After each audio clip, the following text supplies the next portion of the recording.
Hello and welcome to An Ink We Trust, Tattoo and Alt Culture in San Fernando Valley. Bringing you the latest of who's making a mark in the Valley tattoo scene. I am your host, Anthony Sanchez. Today we are talking to Nicholas Budner from Kathouse Tattoo in Northridge. Nicholas has been tattooing and piercing for 20 years and his shop's been going strong for 18 years. Thank you for coming by the studio. Thanks for having me. Appreciate it. So let's get into Baby Yoda. Yes. Mandalorian just started. Yes. Don't mess with Baby Yoda, dude. I'm all about it. I am a Star Wars junkie, dude. I grew up on it. I was telling you earlier, I've got like literally a expanded universe book library, man. Okay. It's awesome. Yeah. I love me some Star Wars. So you're totally into Mara Jade and Admiral Thrawn. Yep. I've read all the Thrawn Legacy and all that stuff. Yeah. The trilogy and I go off on it. Disney shoehorned him into the Rebels. Yeah, which was cool. I mean, I like the Rebels. I can't wait for the new reboot of Clone Wars, the added season that they're about to do. That's going to be really cool too. I'm stoked on that. It's going to be pretty awesome. It'll be cool. I know. I feel like part of me wants to go and rewatch Clone Wars, but now that I don't have a lot of time, it's a lot. The one thing that I've always wondered about Clone Wars that I'd like them to fix is they were done.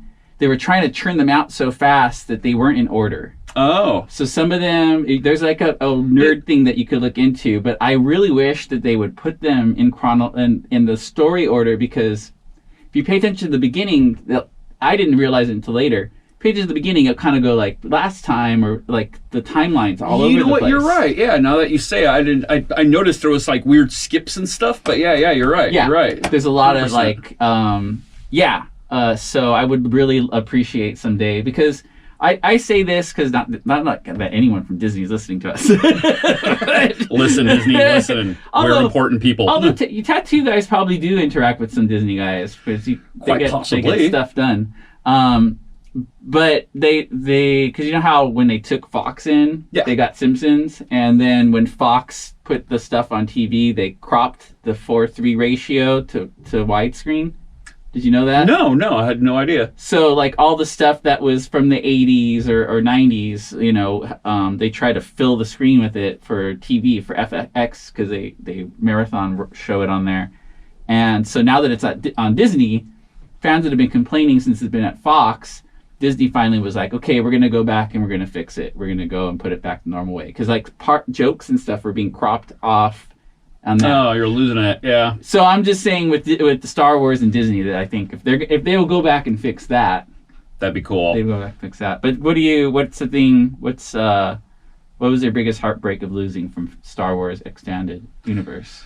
Oh, shoot! Now you're putting me on the spot here. Okay, in general, like the deep, rich backstories that they put into all these characters that are getting lost and that they're twisting and changing, that were so much better in the expanded universe in general. I mean, honestly, the stories were so freaking great. Mm-hmm. They're keeping most of the basics. I don't know how they're changing, if they've changed like the rule of two stuff is still being abided by, essentially.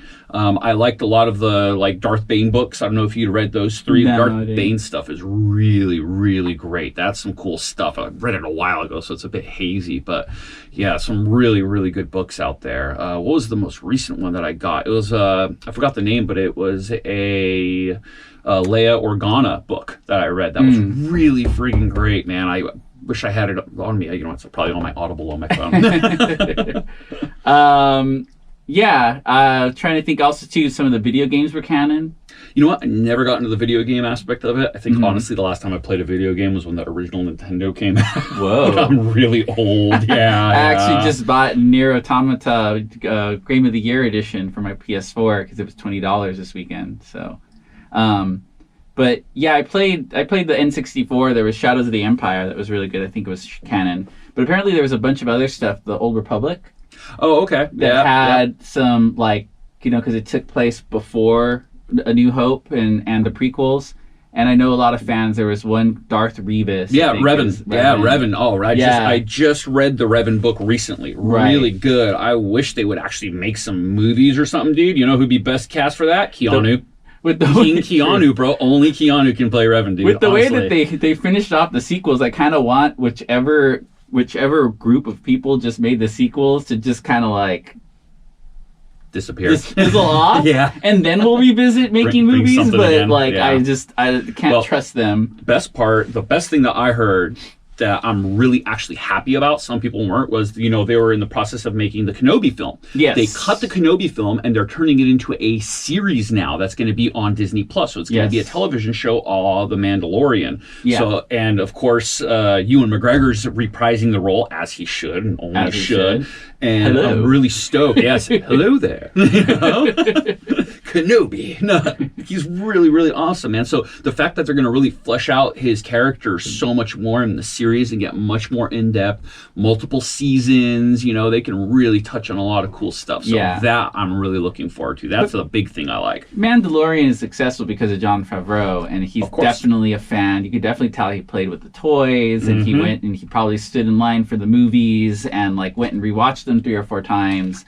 Whereas I don't really like J.J. Abrams.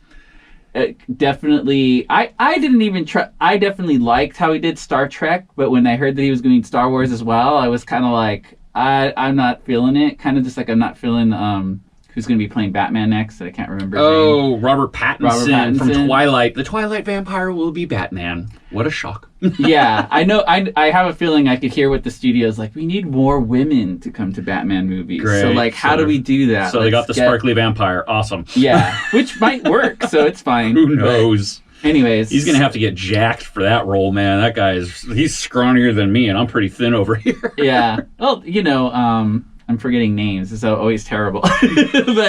but yeah, the Christopher Nolan, he got jacked for that. Yeah. So, Yep.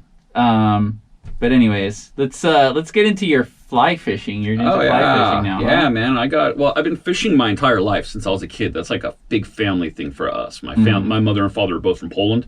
Me and my brother are first generation born here in the U.S., and I spent a lot of time in Poland as a young boy.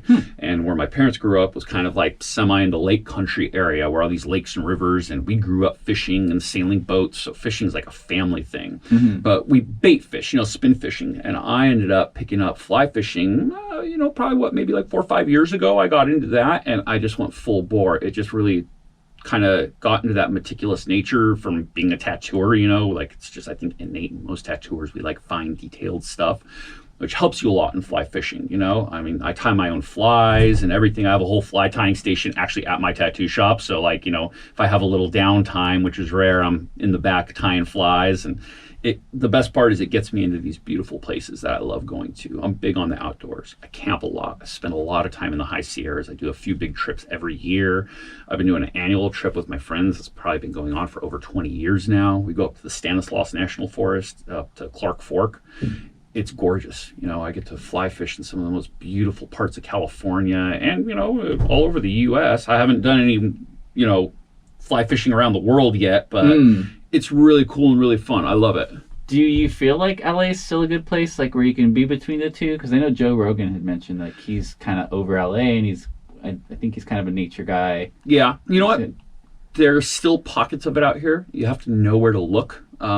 There's, even outside of the fly fishing, just if you want to get outdoors, there's some beautiful places. Like, I do a lot of running and, trail marathoning and start getting to ultras. And there's, you go right up the road here to Topanga State Park, right up the canyon, and you're in these beautiful Santa Monica mountains, and it's just vast expanses. And, you can even go fly fishing. People ask, they're like, why do you go fly fishing in LA? I'm like, you could go hit the West Fork of the San Gabriel River. We got a few good lakes. You can go lake fly fishing. I go up to Lake Casitas in Ojai. I used to live in Ojai for a while, so learned a lot about that area. And actually the coastline, you do a lot of fly fishing on the beach. I surf fish on the fly all the time. You catch like barred surf perch, corbina, even like leopard sharks, man, up on the north side of Leo Carrillo. There's some good little honey holes up there. So, and they're naturally from there, because I know some places they kind of refish areas. Certain lakes are stocked, like Casitas and these certain areas. But if you hit like the West Fork of the San Gabriel, they don't stock those fish. Those are all wild brook trout up there, and It's really cool. They're nothing big. They're not like trophy fish, but again, I don't go there just for the size of the fish. I like the act of fly fishing itself. It's active, moving zen to me. It's how I relax. It's how I shut down after long weeks and months of work where, as tattooers, we work long, hard hours, man. I do 6 days a week, 80-hour work weeks. So when I get to shut off and go, man, that's me, my happy place. So are you like catch and release, or you're taking them home? Yeah, no, I'm strictly catch and release. Okay.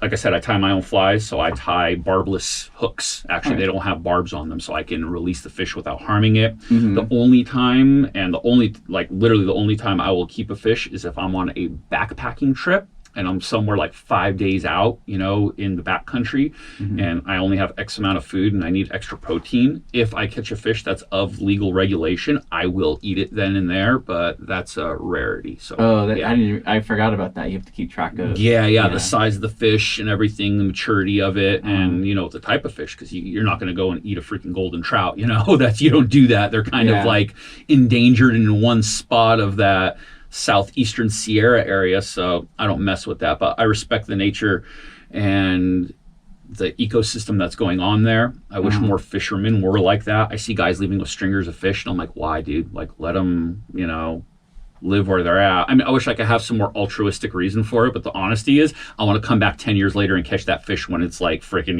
like 2.5 feet long. We meet again. Yes, we meet again. It's like kind of Moby Dick situation then. Totally, dude. Totally. Yeah, I mean, my uncles used to go fishing, like either obviously at the lakes in Redondo and then out to the sea, but like they actually would bring, they would cook it, they would barbecue it. So I if you're eating the fish, that's cool too. I get it. But for a personal reason, I do catch and release. Yeah, that's the way I go.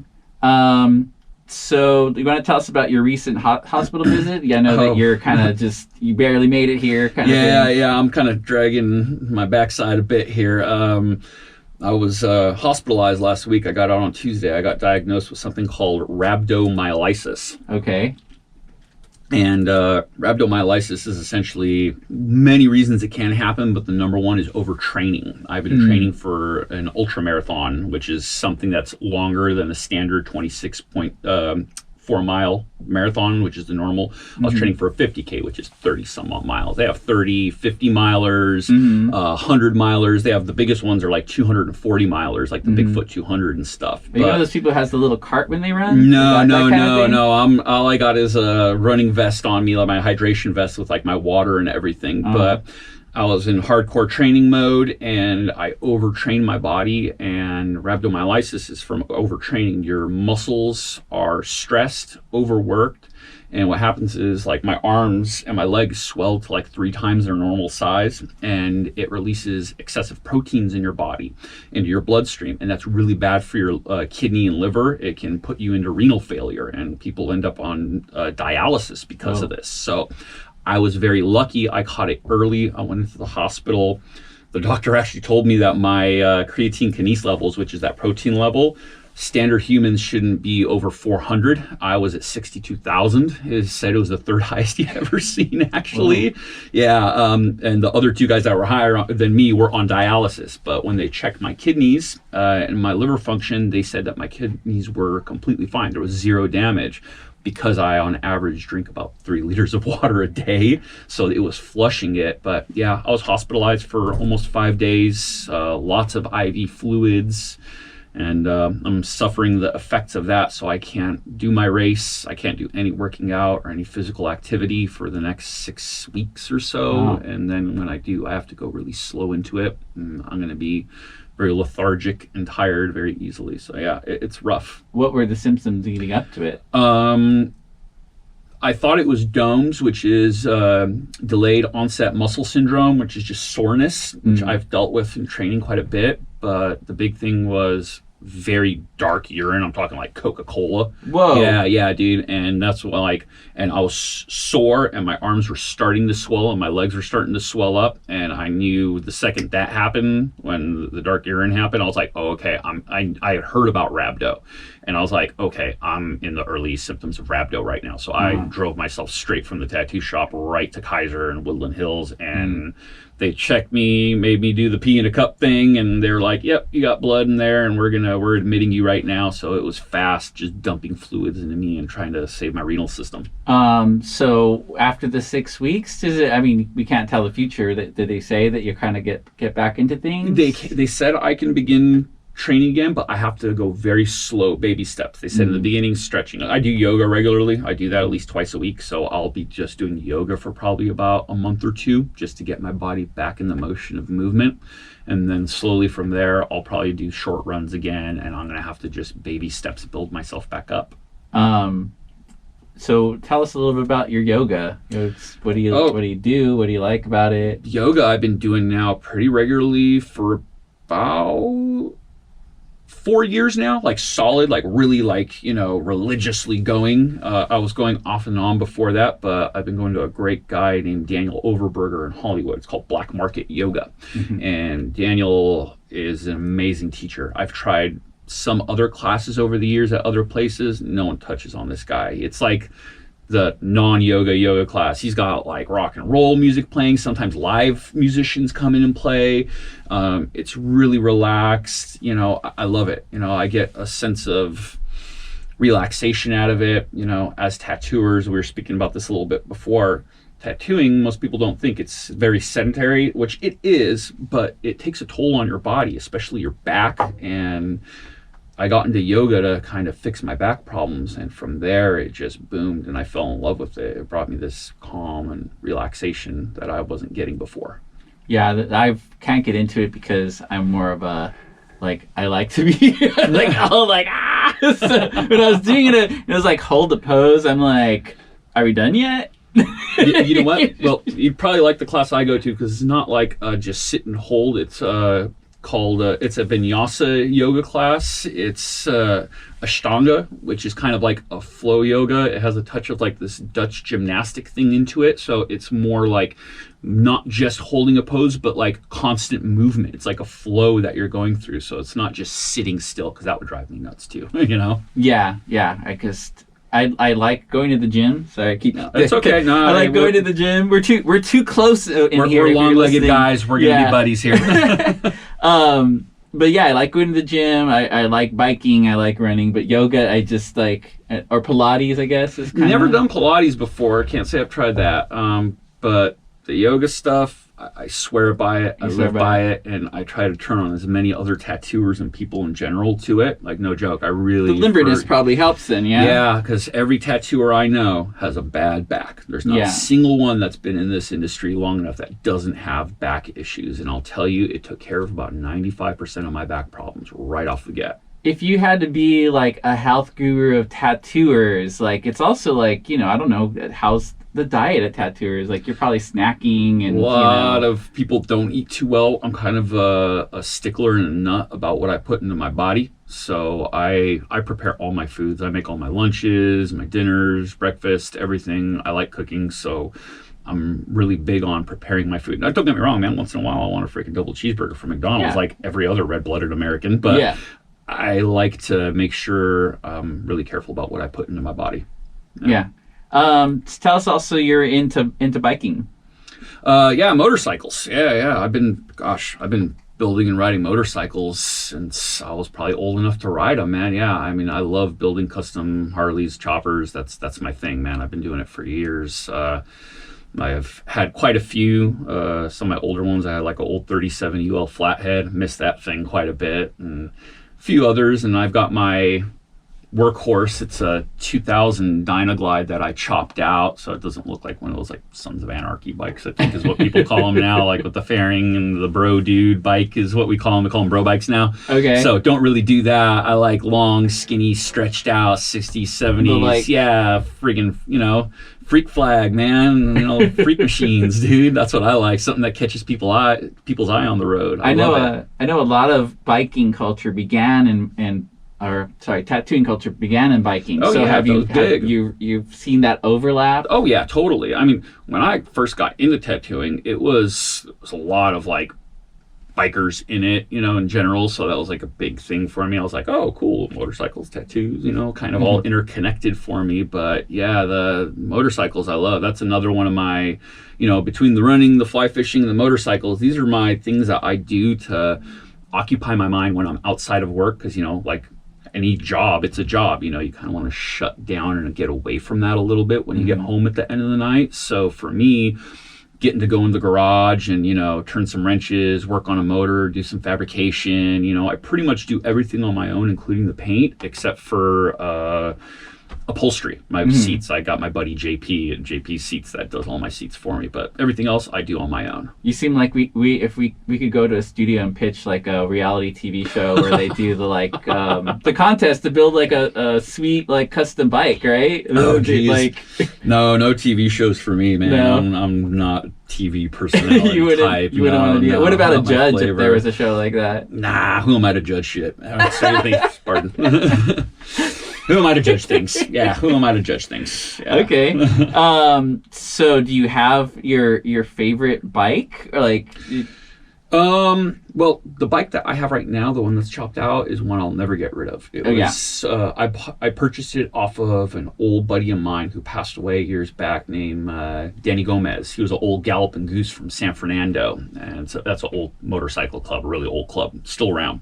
And I really love Danny with all my heart. He was a great guy, and he brought me into his fold and into his world and taught me so much about motorcycles and building on them. And I've done like probably 5 or 6 different iterations of this bike, but I'll never get rid of it. It's a part of me.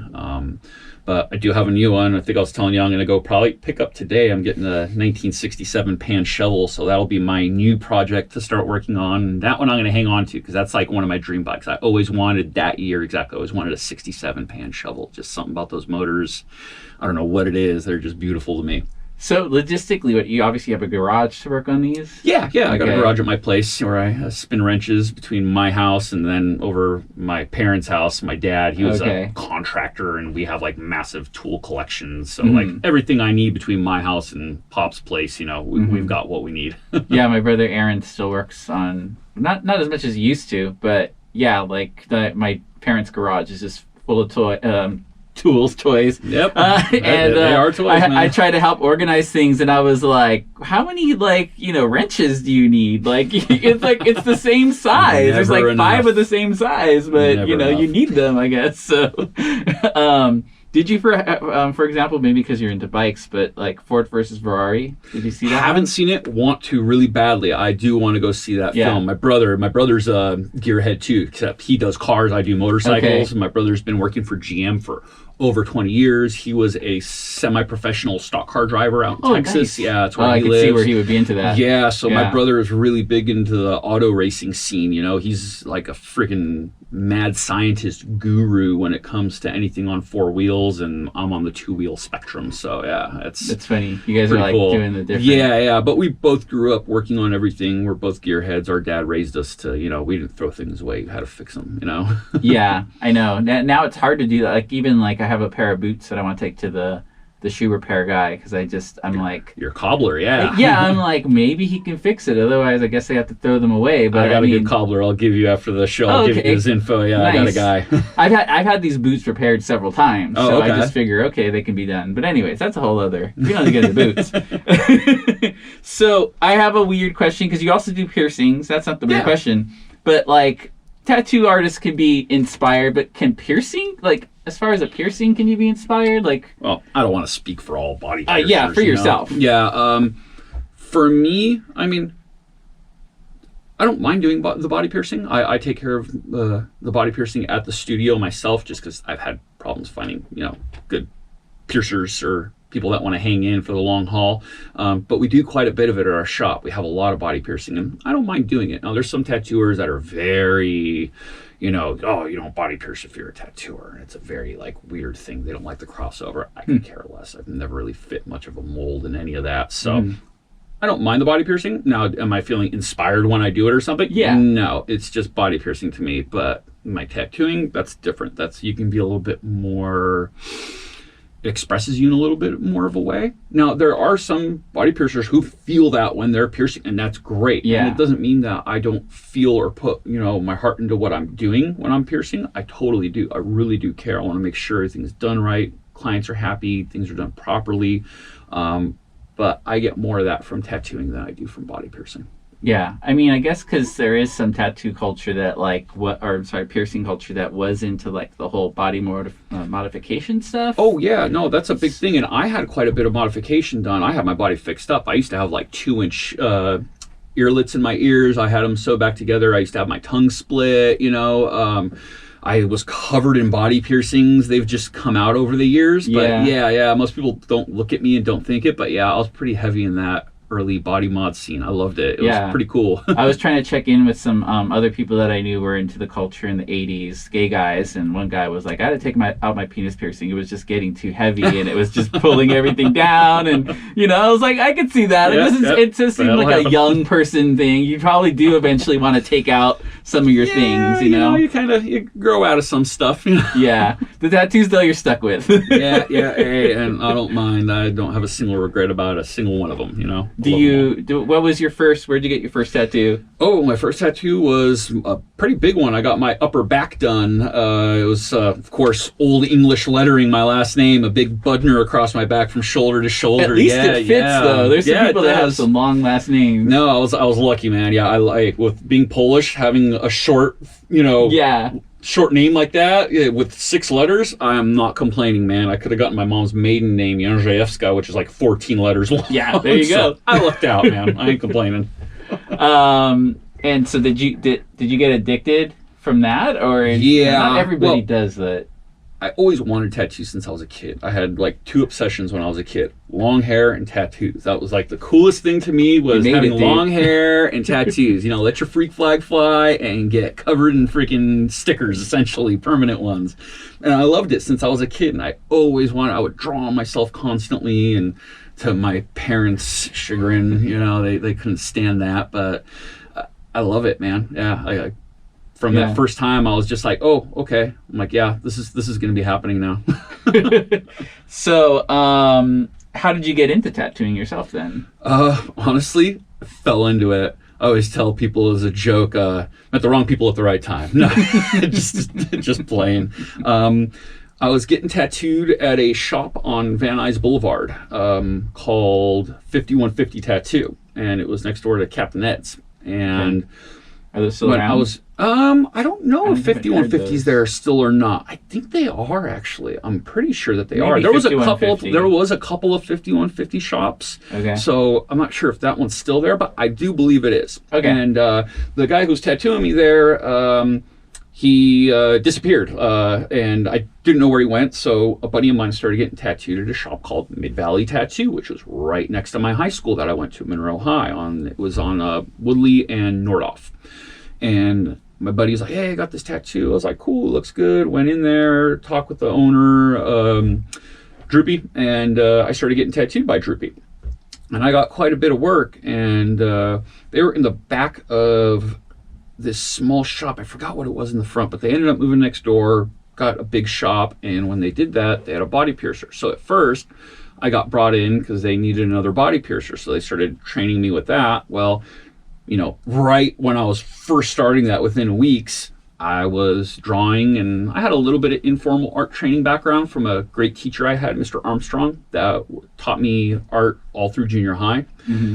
And the guys saw that I was drawing, and they were like, hey, ever thought of trying to tattoo? I was like, yeah, I'd love to, and just kind of started in there and started an apprenticeship, and along with the body piercing that I was doing, I literally was doing both at the same time. So it was kind of cool. I got the best of both worlds there, So when you were drawing, what were some of your earlier drawings that you were working on? Most of the stuff I was really into back then, this was like, early 2000s, late 90s when this was coming around. So like New School was the big thing, chrome everything, man. I still love chrome everything. If anybody wants chrome tattoos, please come.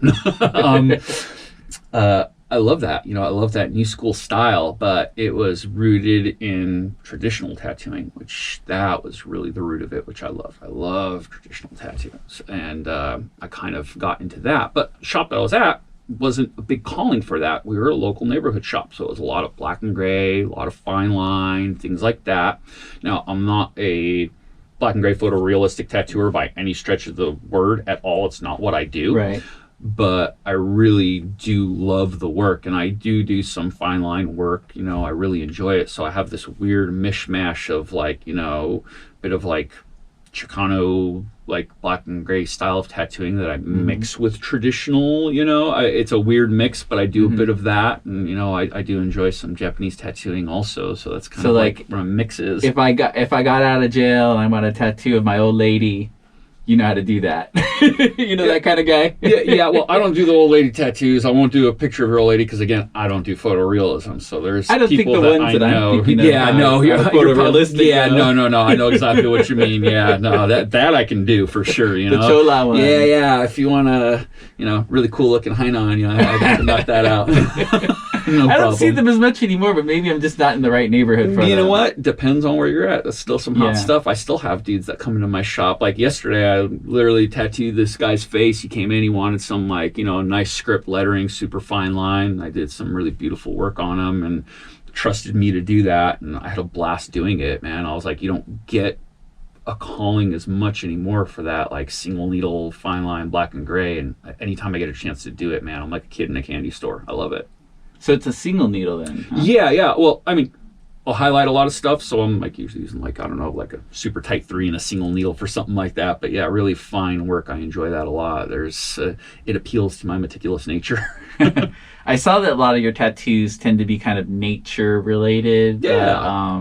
It's hard for me to describe it. Maybe you could describe it, but otherwise, pictures. Yeah, for people to look at. Yeah, I like any kind of outdoor scenes in general. Anything outdoors, mountains, fish, animals, things like that. I love that stuff. It's fun for me to do. Now, again, I don't do it in a realistic fashion because it's not my thing, but I do my variation of that, and I really do love doing it. It just kind of puts me in my happy place in my head. I think I'm somewhere in the mountains when I'm doing it, so I kind of try to flow that into the tattoo.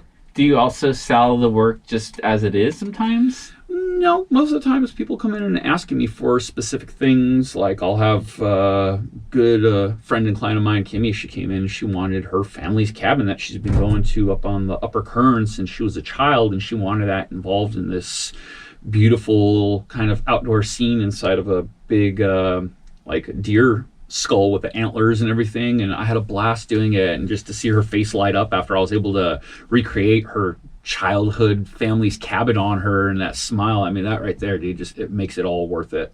I mean, some of the subject matter has been, like, I saw, like, California with, like, the bear and the mountains and the trees and... Yeah, I love California, man. I'm a big proponent. I push California all the time. People can say what they want. I don't care, man. I love this state. I love it. It's beautiful. I love the mountains. I love everything about it. Get me out of California, it's not going to happen. Yeah, same. Oh, I don't know. It's kind of like I could say on the West Coast myself, but... like, it's just because of the politics, it kind of feels like I'm safe in California with everything that's going on right now. So are we really safe anywhere? No. Let's speak honestly. Yeah. But I look at it like this. It's a beautiful place, mostly tolerant of anything and anyone, which I really love because I really believe in that. I'm open to everyone and everything. I don't care who you are, what your background is, man. It's nothing but love, Yeah, for sure. What has been your biggest challenge starting your shop? Well, I didn't start it from the ground up. I purchased it from the original or secondary original owners. My shop was originally called Purple Haze Tattoo. I think it was like that for about 3 years. And my friend Cooper, Sean, he purchased out the owners, and he ended up going through and revamped it and did it. And he was the longest owner of the business. When I ended up taking it over from him, he was moving to the East Coast with his wife out in the South Georgia, beautiful place. I love it. But when I took it over, and there was a clientele base, but I was trying to do something different with the shop. I wanted to revamp it and make it my own. I'm true to heart, I'm a long hair hippie kid, man. Like straight up. I love the Grateful Dead.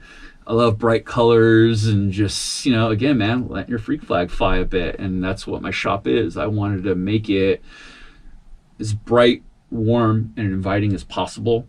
That's the one thing that I get mostly from clients when they walk in. They love the feel and the attitude of the shop.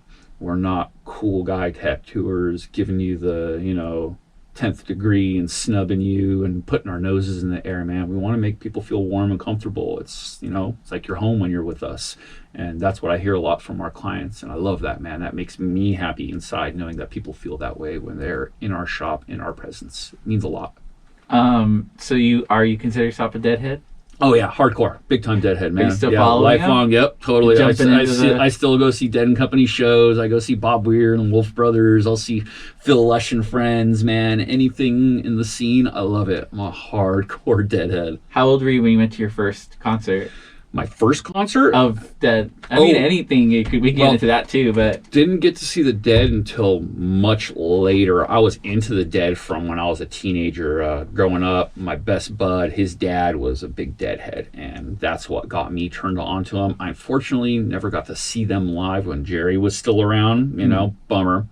But I did get to see incarnations, like I said, Bob Weir solo, Phil Lesh, and then over the years as they gotten back together and things like that. I really enjoy that a lot. It's a lot of fun for me to go to these shows. And the people, dude, it's not just the shows, it's the community. I love Deadheads, man. They're good folk, So what other concerts have you, like...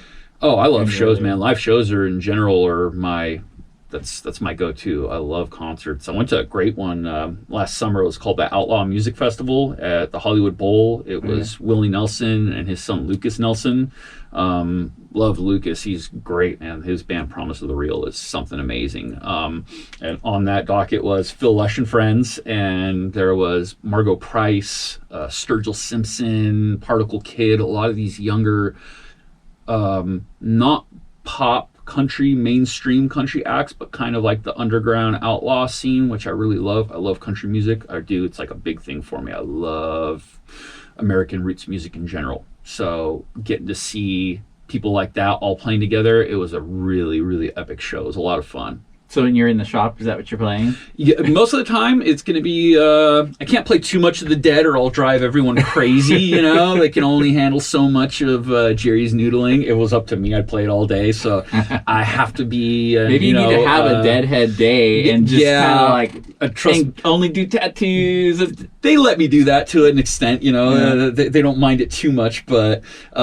in general, most of the time, the music's going to be a lot of like classic rock. There's a really great 80s station I listen to on Sirius called First Wave. So a lot of like, new wave 80s. I love 80s new wave music. Oh, yeah. I've been obsessed with it right now. Yeah, I got tickets to the Cruel World Fest. Oh, cool. It's coming up with Morrissey and Bauhaus and Blondie. Oh, that's going to be great. And it's just been like, I always try to stay on top of new music, but I guess I'm getting old, but it's also like some of the songs are pretty depressing. Some of it getting can really be. Just like the mumble rap is getting really. Yeah. I mean, I can't say I don't listen to new music. Some of it I do, but I'm not a big guy on it. Usually, if it's between like the '60s and the '80s, that was my thing. And I grew up in the '90s as a kid too, so that like early '90s. I guess they call it alternative or, they call it grunge, whatever it is. But I like that era of music. Like one of my favorite bands is the Black Crowes, man. I'm a huge Black Crowes freak. And also like Chris Robinson's other band, the Chris Robinson Brotherhood. They're kind of all out of that, hippie jam band vein.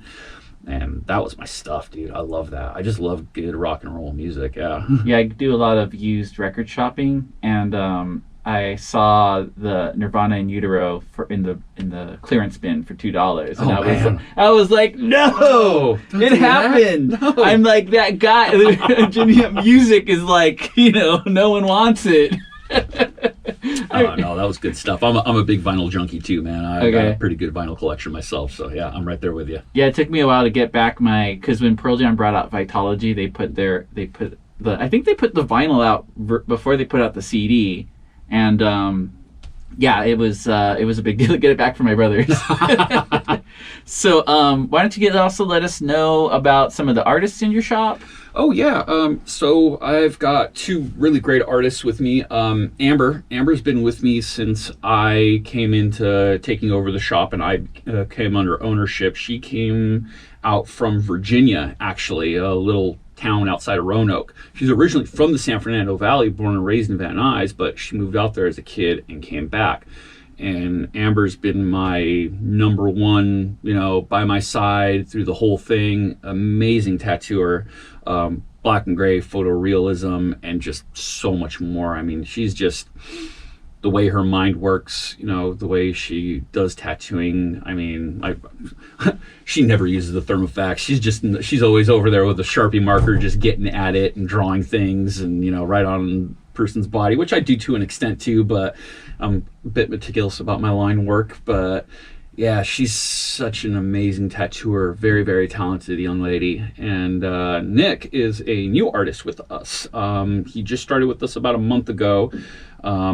Great kid, young tattooer, great traditional tattooer, got a fire in his belly. He's starting in the industry, good kid. You know, he came in at the right time. We unfortunately had a sad passing. One of my artists, Joseph, passed away a few weeks back, and that was a really, really hard thing for us. You know, Joseph was new with us, but a talented tattooer, a great guy. You know, he was a father. He's got a little girl, and unfortunately he passed away at such a sad young age, you know, and it's been heartbreaking, and it's been really hard on us. But, you know, with Joe gone and having Nick come in, it was a saving grace, and he brought this amazing, I don't know, just, you know, everything about him is really upbeat and happy, and he fits that whole, you know, profile of what the shop is and how we like people to feel. And he's awesome. He's a great kid.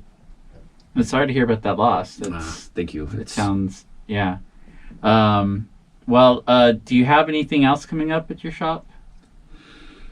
Coming up wise how? I don't know, like any other promos or anything? Well, we do a little bit of Friday the 13th stuff, but not really in the way that most people do it. We're not doing $13 tattoos. It's just not feasible to do something like that. Yeah. We like to work with our clients. We like to do some cool specials. We put together cool flash sheets, but, you know, we're not doing stuff for $13. You know, it's like, it's, you know, $100, $150, $80, you know, stuff like that. But you're getting, you know, quality piece. You're not getting rushed through and pumped in and out the door with us. You know, we're taking our sweet time with each person that comes in. They're getting the full treatment. You know, there is no half-assed anything coming out of our place. So we enjoy doing that kind of stuff. We do little things, you know, we'll sometimes do a Valentine's Day thing or whatever it is. But yeah, we try to do some cool stuff to show our thanks to our clients.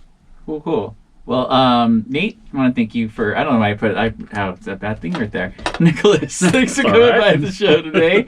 Remind us where we can find you. We are at Kathouse Tattoo, and we're on the corner of Lindley and Parthenia in the 7-Eleven parking lot. We're right next to Cal State Northridge. So yeah, come on by and say hello to me, Amber, or Nick. And we have I know you have your own Instagram, but I don't know if you post a lot of stuff for your shop on there. Yeah, I mean, I have my personal work on Budner, Budner 31, and our shop is Kathouse Tattoo, spelled with a K, all one word, on Instagram also, and Amber is on there also, Amber Wednesday. Okay. Yeah, it's also on Facebook and also on the web. And we do need to distinguish it with the K. K-A-T. Yes, Kathouse with a K, y'all. All right. Well, again, he's Nicholas Budner from Kathouse Tattoo. For more info, you can go to kpcradio.com. I want to thank you all for listening. I'm Anthony Sanchez.